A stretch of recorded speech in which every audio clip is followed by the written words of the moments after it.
हमारे प्यारे भाइयों बहनों माताओं व बंधुओं, जीवन सूत्र चैनल पे आपका स्वागत है। आज आपके सामने लेकर आए हैं श्रीमद् भगवद गीता के 7वें अध्याय का महात्म्य, अर्थ, उपदेश व सार लेकर आए हैं, जिसका आधार ग्रंथ स्वयं श्रीमद् भागवत गीता ही है। आशा है आप इसके महत्व को अच्छी तरह समझने का प्रयास करेंगे। इससे पहले हमने श्रीमद् भगवद गीता के प्रथम, द्वितीय, तृतीय, चतुर्थ, पंचम, षष्ठ अध्याय, अर्थ, महात्म्य, उपदेश, सुविचार तथा सार बताया है। श्रीमद् भागवत गीता महात्म्य तथा 7वां अध्याय। श्रीमद् भगवद गीता रूपी उपनिषद एवं ब्रह्म विद्या तथा योग शास्त्र विषयक श्री कृष्ण और अर्जुन के संवाद में ज्ञान विज्ञान योग नामक 7वां अध्याय।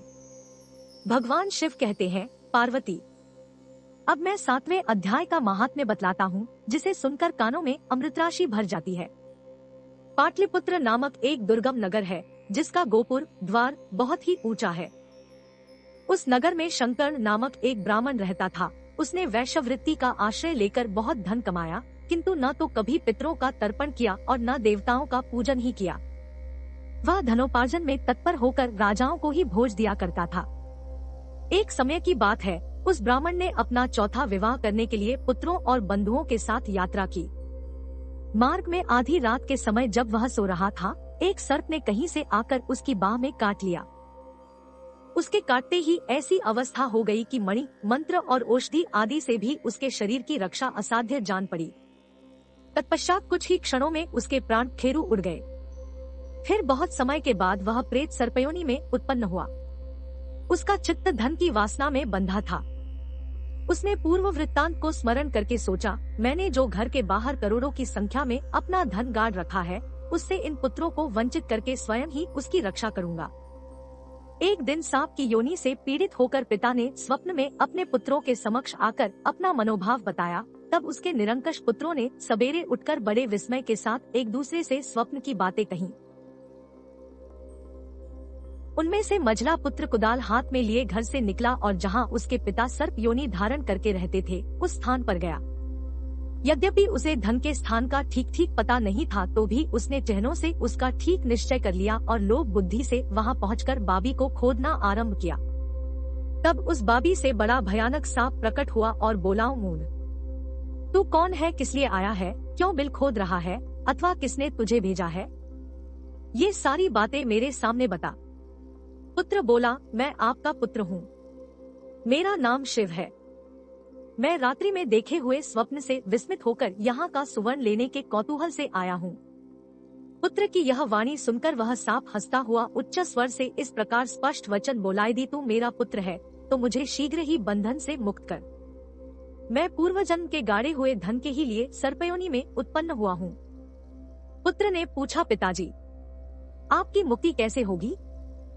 इसका उपाय मुझे बताइए, क्योंकि मैं इस रात में सब लोगों को छोड़कर आपके पास आया हूँ।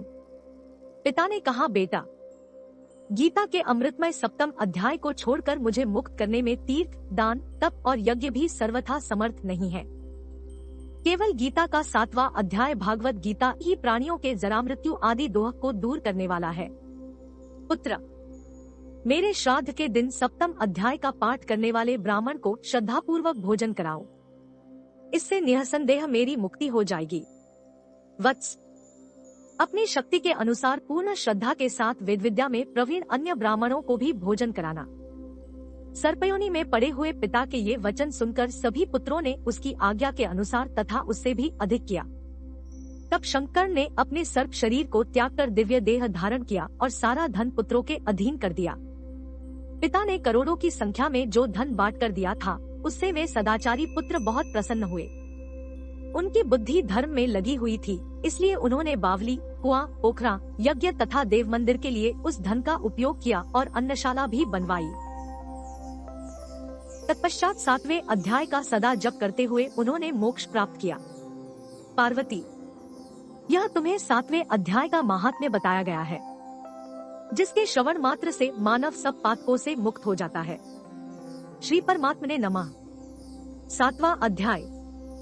श्री कृष्ण भगवान बोले, हे पार्थ, तू मेरे में अनन्य प्रेम से आसक्त हुए मनवाला और अनन्य भाव से मेरे परायण होकर योग में लगा हुआ मुझको संपूर्ण विभूति, बल, ऐश्वर्यादि गुणों से युक्त सबका आत्मरूप जिस प्रकार संशयरहित जानेगा, उसको सुन। मैं तेरे लिए इस रहस्य सिद्ध तत्वज्ञान को संपूर्णता से कहूँगा कि जिसको जानकर संसार में फिर और कुछ भी जानने योग्य शेष नहीं रहता है। हजारों मनुष्यों में कोई ही मनुष्य मेरी प्राप्ति के लिए यत्न करता है, और उन यत्न करने वाले योगियों में भी कोई ही पुरुष मेरे परायण हुआ मेरे को तत्व से जानता है, अर्थात यथार्थ मर्म से जानता है। हे अर्जुन, पृथ्वी, जल, अग्नि, वायु और आकाश तथा मन, बुद्धि और अहंकार भी ऐसे यह 8 प्रकार से विभक्त हुई मेरी प्रकृति है। यह 8 प्रकार के भेदों वाली तो अपरा है, अर्थात मेरी जड़ प्रकृति है, और है महाबाहो। इससे दूसरी को मेरी जीवरूपा परा अर्थात चेतन प्रकृति जान की जिससे यह संपूर्ण जगत धारण किया जाता है।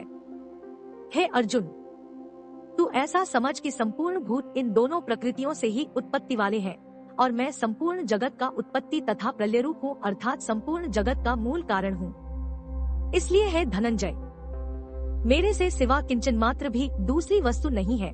यह संपूर्ण जगत सूत्र में सूत्र के मणियों के सदृश मेरे में गुंथा हुआ है। हे अर्जुन, जल में मैं रस हूँ तथा चंद्रमा और सूर्य में प्रकाश हूँ, और संपूर्ण वेदों में ओंकार हूँ तथा आकाश में शब्द और पुरुषों में पुरुषत्व हूँ। पृथ्वी में पवित्र गंध और अग्नि में तेज हूँ, और संपूर्ण भूतों में उनका जीवन हूँ, अर्थात जिससे वे जीते हैं वह मैं हूँ, और तपस्वियों में तप हूँ। हे अर्जुन, तू संपूर्ण भूतों का सनातन कारण मेरे को ही जान। मैं बुद्धिमानों की बुद्धि और तेजस्वियों का तेज हूँ। हे भरत श्रेष्ठ, मैं बलवानों का आसक्ति और कामनाओं से रहित बल अर्थात सामर्थ्य हूँ, और सब भूतों में धर्म के अनुकूल अर्थात शास्त्र के अनुकूल काम हूँ। और भी जो सत्वगुण से उत्पन्न होने वाले भाव है, और जो रजोगुण से तथा तमोगुण से होने वाले भाव है, उन सबको तू मेरे से ही होने वाले हैं, ऐसा जान। परंतु वास्तव में उनमें मैं और वे मेरे में नहीं है। गुणों के कार्यरूप सात्विक, राजस और तामस इन तीनों प्रकार के भावों से अर्थात रागद्वेषादि विकारों से और संपूर्ण विषयों से यह सब संसार मोहित हो रहा है। इसलिए इन तीनों गुणों से परे मुझ अविनाशी को तत्व से नहीं जानता, क्योंकि यह अलौकिक अर्थात अति अद्भुत त्रिगुणमयी मेरी योगमाया बड़ी दुस्तर है। परंतु जो पुरुष मेरे को ही निरंतर भजते हैं, वे इस माया को उल्लंघन कर जाते हैं, अर्थात संसार से तर जाते हैं। ऐसा सुगम उपाय होने पर भी माया द्वारा हरे हुए ज्ञान वाले और आसुरी स्वभाव को धारण किए हुए तथा मनुष्यों में नीच और दूषित कर्म करने वाले मूढ़ लोग तो मेरे को नहीं भजते हैं। हे भरतवंशियों में श्रेष्ठ अर्जुन, उत्तम कर्म वाले अर्थार्थी, सांसारिक पदार्थों के लिए भजने वाला, आर्थ संकट निवारण के लिए भजने वाला, जिज्ञासु मेरे को यथार्थ रूप से जानने की इच्छा से भजने वाला, और ज्ञानी अर्थात निष्कामी, ऐसे 4 प्रकार के भक्तजन मेरे को भजते हैं। उनमें भी नित्य मेरे में एक ही भाव से स्थित हुआ अनन्य प्रेम भक्ति वाला ज्ञानी भक्त अति उत्तम है, क्योंकि मेरे को तत्व से जानने वाले ज्ञानी को मैं अत्यंत प्रिय हूँ, और वह ज्ञानी मेरे को अत्यंत प्रिय है। यद्यपि ये सब ही उदार है, अर्थात श्रद्धा सहित मेरे भजन के लिए समय लगाने वाले होने से उत्तम है, परंतु ज्ञानी तो साक्षात मेरा स्वरूप ही है, ऐसा मेरा मत है, क्योंकि वह स्थिर बुद्धि ज्ञानी भक्त अति उत्तम गति स्वरूप मेरे में ही अच्छी प्रकार स्थित है। जो बहुत जन्मों के अंत के जन्म में तत्व ज्ञान को प्राप्त हुआ ज्ञानी सब कुछ वासुदेव ही है, अर्थात वासुदेव के सिवा अन्य कुछ है ही नहीं, इस प्रकार मेरे को भजता है, वह महात्मा अति दुर्लभ है। हे अर्जुन, जो विषयासक्त पुरुष है, वे तो अपने स्वभाव से प्रेरे हुए तथा उन्होंने भोगों की कामना द्वारा ज्ञान से भ्रष्ट हुए उस नियम को धारण करके अर्थात जिस देवता की पूजा के लिए जो नियम लोक में प्रसिद्ध है, उस नियम को धारण करके अन्य देवताओं को भजते हैं, अर्थात पूजते हैं। जो सकामी भक्त जिस देवता के स्वरूप को श्रद्धा से पूजना चाहता है, उस भक्त की मैं उस ही देवता के प्रति श्रद्धा को स्थिर करता हूँ। वह पुरुष उस श्रद्धा से युक्त हुआ उस देवता के पूजन की चेष्टा करता है, और उस देवता से मेरे द्वारा ही विधान किए हुए उन इच्छित भोगों को निःसंदेह प्राप्त होता है। परंतु उन अल्प बुद्धिवानों का वह फल नाशवान है, तथा वे देवताओं को पूजने वाले देवताओं को प्राप्त होते हैं, और मेरे भक्त चाहे जैसे ही भजे, शेष में वे मेरे को ही प्राप्त होते हैं। ऐसा होने पर भी सब मनुष्य मेरा भजन नहीं करते। इसका कारण यह है कि बुद्धिहीन पुरुष मेरे अनुत्तम अर्थात जिससे उत्तम और कुछ भी नहीं, ऐसे अविनाशी परम भाव को अर्थात अजन्मा अविनाशी हुआ भी अपनी माया से प्रकट होता हूँ, ऐसे प्रभाव को तत्व से न जानते हुए मन, इंद्रियों से परे मुझ सच्चिदानंद घन परमात्मा को मनुष्य की भांति जन्म कर व्यक्तिभाव को प्राप्त हुआ मानते हैं। अपनी योगमाया से छिपा हुआ मैं सबके प्रत्यक्ष नहीं होता हूँ, इसलिए यह अज्ञानी मनुष्य मुझ जन्मरहित अविनाशी परमात्मा को तत्व से नहीं जानता है, अर्थात मेरे को जन्मने मरने वाला समझता है।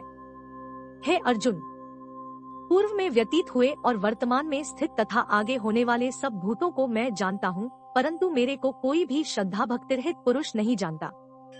क्योंकि हे भरतवंशी अर्जुन, संसार में इच्छा और द्वेष से उत्पन्न हुए सुख दुखादि द्वंद्व रूप मोह से संपूर्ण प्राणी अति अज्ञानता को प्राप्त हो रहे हैं, परंतु निष्काम भाव से श्रेष्ठ कर्मों का आचरण करने वाले जिन पुरुषों का पाप नष्ट हो गया है, वे राग द्वेषादि द्वंद्व रूप मोह से मुक्त हुए और दृढ़ निश्चय वाले पुरुष मेरे को सब प्रकार से भजते हैं।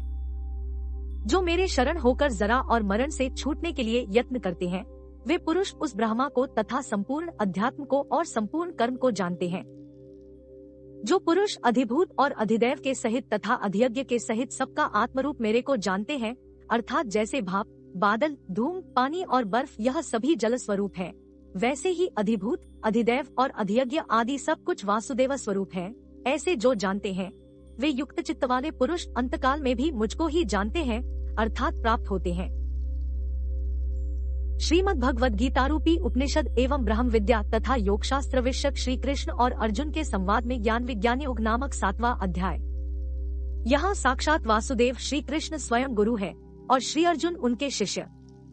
कपिध्वज अर्जुन की उत्कृष्ट योग्यता के कारण स्वयं भगवान ही उनको यह उपदेश दे रहे हैं। श्री हनुमान बल, बुद्धि, भक्ति इत्यादि सद्गुणों में सबसे वरिष्ठ माने गए हैं। उनको अपनी ध्वजा में धारण करने वाले श्री अर्जुन को साधकों में श्रेष्ठ समझना चाहिए।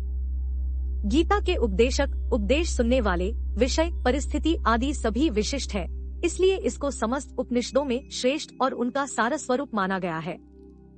दोस्तों, श्रीमद् भागवत गीता के महात्म्य का बहुत ही बड़ा महत्व है। इस महात्म्य में अनेकों संदेश छिपे हुए हैं, अनेकों रहस्य छुपे हुए हैं, जिसका अध्ययन करके हम अपने जीव के सार को समझ सकते हैं। श्रीमद् भागवत गीता स्वयं श्री कृष्ण के मुख से निकले हुए वचन है, जो असत्य नहीं हो सकते हैं, और मनुष्य के लिए गीता के महात्म्य, गीता के अर्थ को जानना बहुत ही आवश्यक है। गीता शास्त्रमिन पुण्यम य पठेत प्रायत पुमान्, यदि कोई भगवद गीता के उपदेशों का पालन करे तो वह जीवन के दुखों तथा चिंताओं से मुक्त हो सकता है, भय शोकादि वर्जित। वह इस जीवन में सारे भय से मुक्त हो जाएगा और उसका अगला जीवन आध्यात्मिक होगा।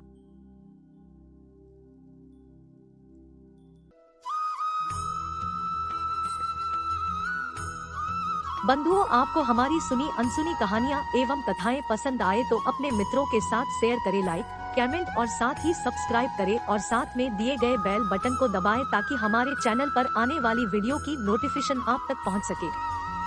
जय श्री राधे कृष्ण।